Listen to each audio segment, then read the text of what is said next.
જો તમને આ રેસીપી પસંદ આવી તો લાઈક કરજો, શેર કરજો અને સબસ્ક્રાઇબ કરજો. બધાને જય શ્રી કૃષ્ણ. હું સગવડાબેન આહિર સુરતથી આપ સૌનું મારા કિચનમાં સ્વાગત છે.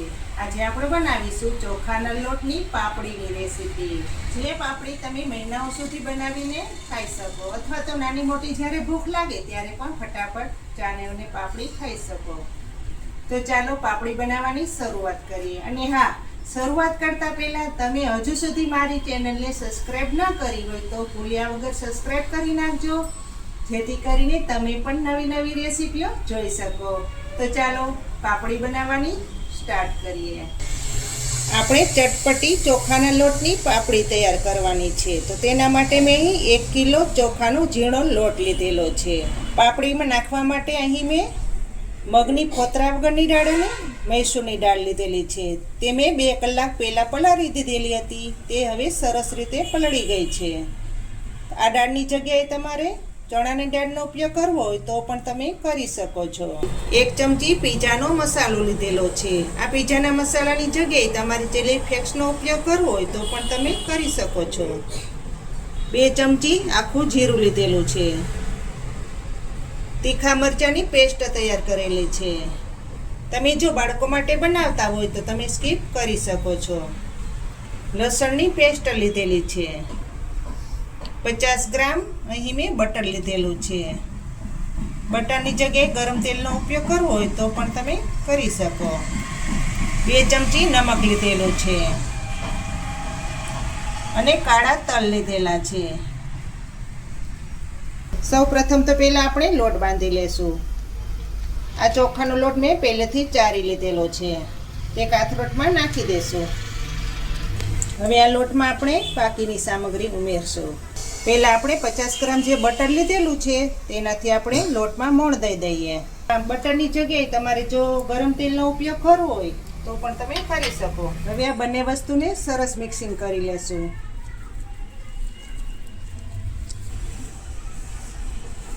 બટરથી ટેસ્ટ ખૂબ જ સારો આવે છે, એટલે હું અહીં બટરનો ઉપયોગ કરું છું.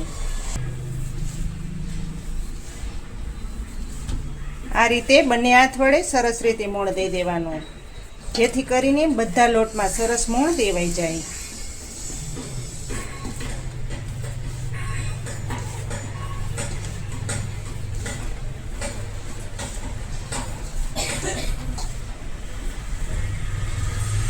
સૌ પ્રથમ પહેલાં લસણની પેસ્ટ નાખશો. તીખા મરચાંની પેસ્ટ નાખશો.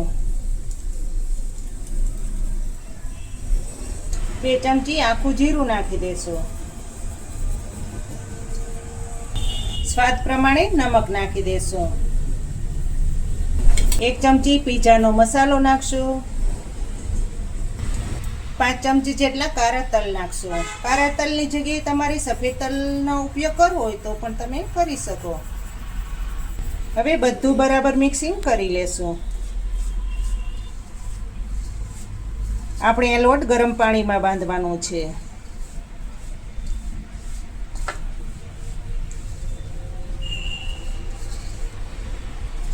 તમારે કાળા તલની જગ્યાએ તમારે કલંજીનો ઉપયોગ કરવો હોય તો પણ તમે કરી શકો. હવે લોટ બાંધી લેશું. અહીં મેં પહેલેથી જ ગરમ પાણી કરી લીધેલું છે, તેનાથી લોટ બાંધી લેશું. હુંફાળું પાણી કરવાનું, તેનાથી લોટ બાંધવાનો. જેમ જરૂર પડે તેટલું પાણી નાખતા જઈશું.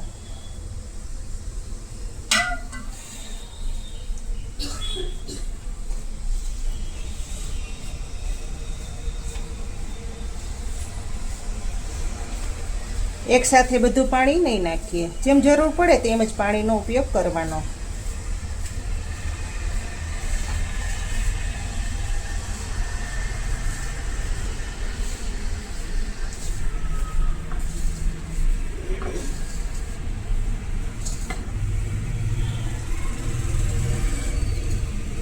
હવે આપણે પલાળેલી દાળ નાખી દેશું.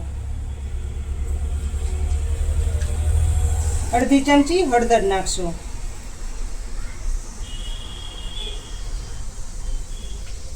હવે બધું મિક્સિંગ કરીને લોટ બાંધી લેશું.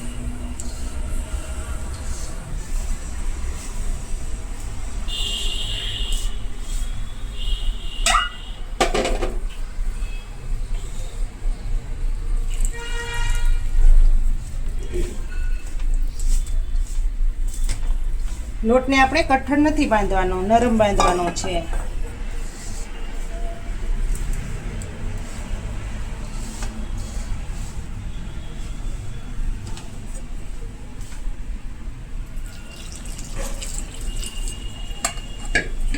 હજુ આપણે થોડુંક નાખીશું.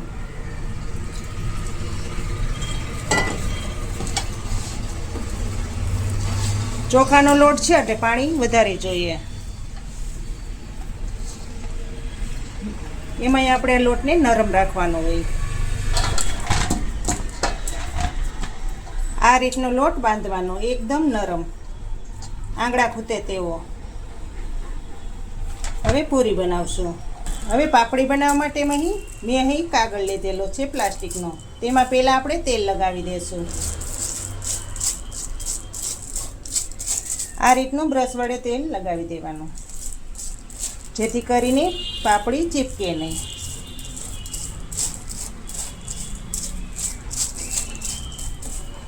પાપડી ઉપર રાખવા માટેનો બીજો પણ કાગળ લીધેલો છે. બંને કાગળમાં સરસ રીતે તેલ લગાવી દેશું.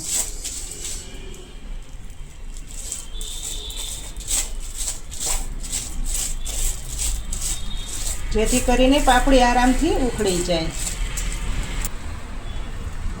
હવે પાપડી તમે નાની મોટી ગમે તેવી રાખી શકો, એ તમારી ઉપર આધાર છે. આ રીતના નાના નાના ગોરિયા બનાવશો.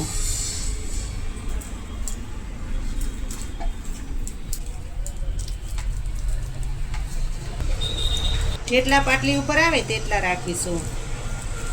ગોરિયા ઉપર બીજો કાગળ રાખીશું. આ રીતો રાખી અને જે વાટકી હોય તેનાથી આપણે દબાવી લેશું.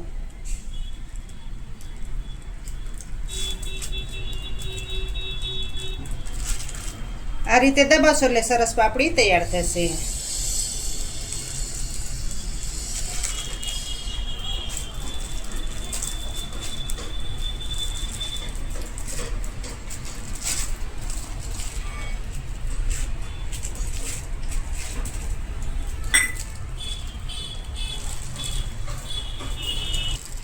આ રીતે ઉકેળી અને થાળીમાં મૂકતા જઈશું.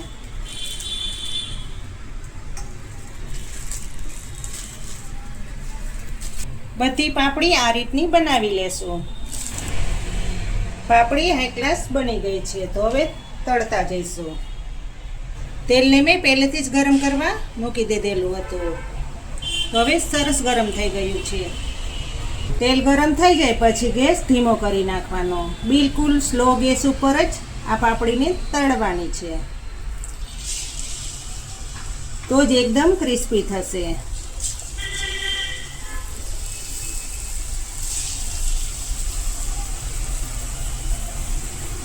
જેટલી કઢાઈમાં આવે તેટલી જ નાખીશું.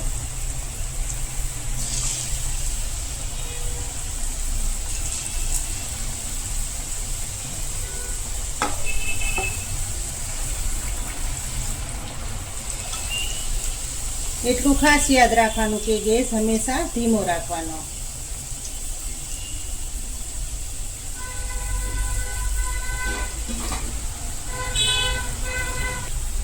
હવે ફેરવશો.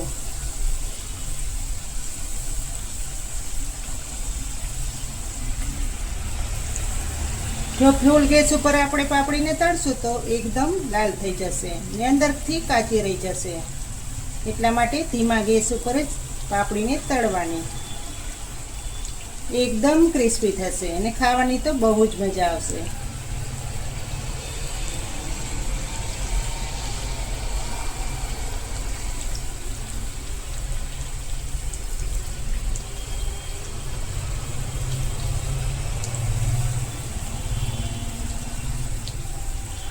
ને તમને જો મારી રેસીપીઓ સારી લાગતી હોય ને હજુ સુધી ચેનલને સબસ્ક્રાઈબ ન કરી હોય તો પ્લીઝ ભૂલ્યા વગર સબસ્ક્રાઈબ કરી નાખજો, જેથી કરીને તમે પણ નવી નવી રેસીપીઓ જોઈ શકો.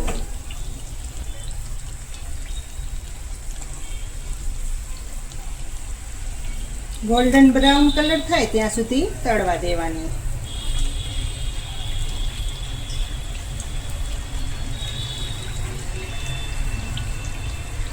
આ પાપડી ચા સાથે ખાવાની ખૂબ જ મજા આવે છે. લાંબો સમય સુધી આ પાપડી ખાઈ શકો, બિલકુલ નથી બગડતી. જોઈ શકો છો ને, જોતા જ ખાવાનું મન થાય તેવી પાપડી તૈયાર થઈ છે.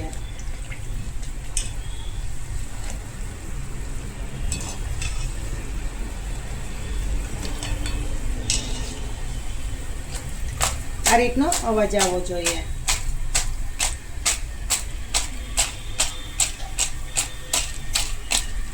હવે બહાર કાઢી લેશું.